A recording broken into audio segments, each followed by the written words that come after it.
മത്സരിപ്പിക്കുന്നതായിരിക്കും നല്ലത് എന്നുള്ള ഒരു തീരുമാനം ഉണ്ടായിരുന്നു. അത് തത്വത്തിൽ KPCCയും അംഗീകരിച്ചു കഴിഞ്ഞിരിക്കുന്നു. ഇനിയുള്ളത് UDF മുന്നിലേക്ക് ഈ പേര് കൊണ്ടുവരിക, അതിന് ചർച്ച ചെയ്യുക, അതിന് പിന്നീട് മത്സരിക്കുന്നതിന് വേണ്ടി ആര്യൻ ഷൗക്കത്തിന് അനുമതി നൽകുക. ഇതാണ് ഈ രണ്ടാമത്തെ ഘട്ടം. അതേസമയം AICC തത്വത്തിൽ നേരത്തെ തന്നെ ആര്യൻ ഷൗക്കത്തിനെ മത്സരിപ്പിക്കുന്നതിനോടുള്ള താല്പര്യം KPCC ഭാരവാഹികളെ അറിയിച്ചിരുന്നു. ഹൈക്കമാൻഡിന്റെ പിന്തുണയും KPCC നേതാക്കന്മാർക്ക് ഉണ്ടായിരുന്നു. അതിന്റെ അടിസ്ഥാനത്തിലാണ് വലിയ ചർച്ചകൾക്ക് പോകാതെ ആര്യൻ ഷൗക്കത്ത് എന്ന ഒറ്റ പേരിലേക്ക് എത്തിച്ചേർന്നു. എന്നാൽ നമ്മൾ മനസ്സിലാക്കേണ്ടത് PV അൻവറിനെ സംബന്ധിച്ചിടത്തോളം അദ്ദേഹം വളരെ നേരത്തെ തന്നെ, അതായത് ഇവിടെ ഒരു തിരഞ്ഞെടുപ്പിലേക്ക് കടക്കുന്നതിന് മുമ്പ് തന്നെ ആര്യൻ ഷൗക്കത്തിനെ മത്സരിപ്പിക്കരുത്, പകരം VS ജോയിയെ തന്നെ മത്സരിപ്പിക്കണം എന്നൊരു നിർദ്ദേശം മുന്നോട്ട് വെച്ചിരുന്നു. അത് പിന്നീട് കുറച്ച്, അതായത് കഴിഞ്ഞ ദിവസം വരെ അത് നിശബ്ദമായിരുന്നു. അദ്ദേഹം പറഞ്ഞത് ഏത് ജഗത്താൻ മത്സരിച്ചാലും തൃണമൂൽ കോൺഗ്രസ് അവരുടെ പിന്തുണ നൽകും എന്നായിരുന്നു. എന്നാൽ ഇന്ന് രാവിലെയാണ് കളം മാറി PV അൻവർ രംഗത്തെത്തിയത്.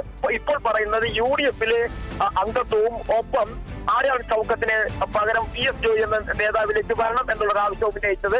തത്വത്തിൽ ഇത് UDFിലെ അംഗത്വം എന്നുള്ളത് ഉടനെ തന്നെ ചർച്ച ചെയ്ത് പരിഗണിക്കാൻ കഴിയുന്ന കാര്യമല്ല. ഇവർ പറയുന്നത് തിരഞ്ഞെടുപ്പിന് തൊട്ട് മുമ്പ് തന്നെ, അല്ലെങ്കിൽ തിരഞ്ഞെടുപ്പിന്റെ നടപടിക്രമങ്ങൾ നടക്കുന്നതിന് തൊട്ട് മുമ്പ് തന്നെ PV അൻവറിന് UDFിൽ അംഗത്വം വേണം എന്നുള്ളതാണ്. അത്തരത്തിൽ ഒരു നീക്കം നടക്കണമെങ്കിൽ UDF യോഗം ചേരണം, UDFിലെ ഘടകകക്ഷികൾ ഒന്നടങ്കം അതിന് പിന്തുണ നൽകണം. മാത്രവുമല്ല മറ്റ് ചില പാർട്ടികൾ കൂടി UDFിലേക്ക് വരാനുള്ള സാധ്യത കൂടി കണക്കിലെടുത്തുകൊണ്ട് തൃണമൂൽ കോൺഗ്രസിനെ സംബന്ധിച്ചോളം അവർക്ക് വലിയ തരത്തിലുള്ള വേരോട്ടം കേരളത്തിലില്ല. അത്തരത്തിൽ വേരോട്ടമില്ലാത്ത ഒരു പാർട്ടിക്ക് വളരെ വേഗത്തിൽ UDFിലേക്ക് അംഗത്വം നൽകുക എന്നുള്ളത് ഒരിക്കലും പ്രായോഗികമല്ല എന്ന് തന്നെയാണ് ചില ഘടകകക്ഷികൾ ഉൾപ്പെടെയുള്ളവർ മുന്നോട്ട് വെക്കുന്നത്.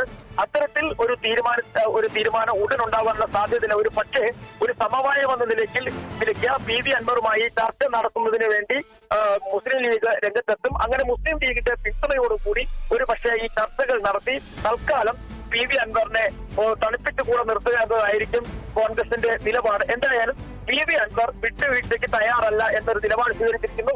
വേണമെങ്കിൽ ചിലപ്പോൾ മത്സരിക്കും എന്ന തരത്തിലേക്കൊക്കെ അദ്ദേഹം രാവിലെ പ്രഖ്യാപനങ്ങൾ നടത്തിയിരുന്നു. അത്തരത്തിൽ ഒരു മത്സരത്തിലേക്ക് അൻവർ പോകുമോ ഇല്ലയോ എന്നുള്ളതാണ് നമുക്ക് കണ്ടറിയേണ്ടത്. ഒരു പക്ഷേ മുസ്ലിം ലീഗ് ഉൾപ്പെടെയുള്ള ഘടകകക്ഷികൾ അൻവറുമായി സംസാരിച്ച് പ്രശ്നം പരിഹരിക്കാനുള്ള ശ്രമം നടത്താനും ഇടയുണ്ട്. എന്നാൽ AICC നേതാക്കന്മാർക്ക് അല്ലെങ്കിൽ AICC നേതാക്കന്മാർക്കോ ഹൈക്കമാൻഡിനോ അൻവറിനെ UDFിൽ എടുക്കുന്നതുമായി ബന്ധപ്പെട്ട ഒരു ചർച്ചയും ഇതുവരെയായും നടത്തിയിട്ടില്ല. അതുകൊണ്ട് തന്നെ ആ നടപടിക്രമങ്ങൾ പൂർത്തിയാക്കണമെങ്കിലും കുറെ സമയമെടുക്കും. നിലവിലെ സാഹചര്യത്തിൽ കേരളത്തിനകത്ത് തന്നെ ഒരു സമവായത്തിലൂടെ PV അൻവറിനെ കൂട്ടം നിർത്തി കൊണ്ടുപോകും. ഒരു തിരഞ്ഞെടുപ്പിൽ ഒരു കല്ലുകടി ഉണ്ടാക്കേണ്ട നിലപാട് സ്വീകരിക്കും. അങ്ങനെയാണെന്നുണ്ടെങ്കിൽ വളരെ നാളുകൾ കൂടാതെ, അല്ലെങ്കിൽ ഒരു പക്ഷേ വലിയ താമസമില്ലാതെ UDFിലേക്ക് പ്രവേശനം നൽകാം എന്ന് പറഞ്ഞുറപ്പിച്ചുകൊണ്ടായിരിക്കും മുന്നോട്ട് പോവുക. എന്തായാലും സാധാരണഗതിയിൽ UDFിൽ സ്ഥാനാർത്ഥി നിർണയം ഉണ്ടാകുമ്പോഴുള്ള ചില കല്ലുകടികളൊക്കെ ഇപ്പോഴും തുടക്കത്തിലേ ഉണ്ടായിട്ടുണ്ട്. എന്നാൽ അത് പരിഹരിച്ച് മുന്നോട്ട് കൊണ്ടുപോകാൻ കഴിയുമെന്നുള്ള പ്രതീക്ഷ കോൺഗ്രസ് നേതാക്കന്മാർക്കും UDF ഘടകകക്ഷികൾക്കുമുണ്ട്. അങ്ങനെ UDFിലേക്കുള്ള പ്രവേശനം ഇപ്പോൾ തിരക്ക് പിടിച്ച് നൽകിയില്ല എങ്കിൽ പോലും അത് സമീപഭാവിയിൽ നൽകാം എന്നുള്ള ഒരു വാഗ്ദാനത്തിൽ മാത്രം വിശ്വസിച്ചുകൊണ്ട് PV അൻവറിനെ പോലെയുള്ള ഒരു നേതാവ് അടങ്ങിയിരിക്കുമോ, മുന്നോട്ട് പോകുമോ എന്നുള്ള സംശയമാണ് ഇതിൽ പ്രധാനമായിട്ടുള്ളത്. കാരണം ഈ നിലമ്പൂർ ഉപതെരഞ്ഞെടുപ്പിൽ വിജയം ഏത് രീതിയിൽ നേടിയെടുക്കുക, അത് അഭിമാനത്തിൻ്റെ പ്രശ്നമായിട്ട് UDF കണക്കിലെടുക്കുന്നു. അതിനുശേഷം നിയമസഭാ തെരഞ്ഞെടുപ്പിനെയും മറ്റും അഭിമുഖീകരിക്കുമ്പോൾ PV അൻവർ ഘടകം വേണ്ടതുണ്ടോ ഇല്ലയോ എന്ന് വീണ്ടും ആലോചിക്കാനും ഇപ്പോൾ നൽകിയ വാഗ്ദാനം പിന്തള്ളപ്പെടാനും ഒക്കെ സാധ്യതയുണ്ട് എന്ന് PV അൻവറിന് ആലോചിക്കാവുന്നതേ ഉള്ളൂ.